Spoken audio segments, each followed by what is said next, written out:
शुरू अल्लाह के नाम से जो नहायत मेहरबान और बेहद रहम वाला है। और जो कोई ज़मीन पर है, हम इसे एक दिन चटील मैदान बनाने वाले हैं।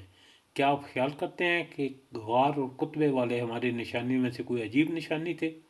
जब इन जवानों ने गार में पनाह ली और कहा, ए हमारे परवरदिगार, अपनी बारगाह से रहमत अता फरमा और हमारे लिए इस काम में हदायत का सामान मुहैया फरमा, तो हमने गार में कई बरसों तक इनके कानों पर नींद का पर्दा डाल दिया।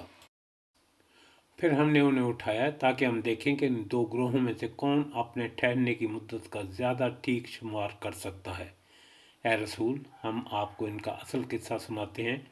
वो चंद नौजवान थे जो अपने परवरदिगार पर ईमान लाए और हमने उनकी हदायत में इजाफा कर दिया, और हमने उनके दिल उस वक़्त और मजबूत कर दिए जब वो खड़े होकर कहने लगे कि हमारा परवरदिगार वो है जो आसमान और ज़मीनों का परवरदिगार है।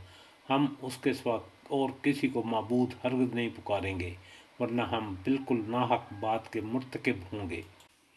ये हमारी कौम है जिन्होंने खुदा को छोड़कर और खुदा बना लिए हैं। ये लोग उनकी खुदाई पर कोई वाज़ेह दलील क्यों नहीं लाते? बस उस शख्स से बड़ा ज़ालिम कौन होगा जो अल्लाह पर झूठ बांधे। फिर वो आपस में कहने लगे, अब जब कि तुमने इन लोगों से और उनके माबूदों से जिनकी वो अल्लाह के सिवा इबादत करते हैं अलहदगी इख्तियार कर ली है, तो गार में चलकर पनाह लो। तुम्हारा परवरदिगार अपनी रहमत का साया तुम पर फैलाएगा और तुम्हारे इस काम के लिए सरो सामान मुहैया कर देगा। और वो गार इस तरह वाक़या हुई है कि तुम देखोगे कि जब सूरज तुलू होता है तो उनके गार से दाएं तरफ मुड़ जाता है, और जब डूबता है तो उनसे बाएं तरफ कतरा कर निकल जाता है, और वह एक कुशादा जगह पर सोए हुए हैं।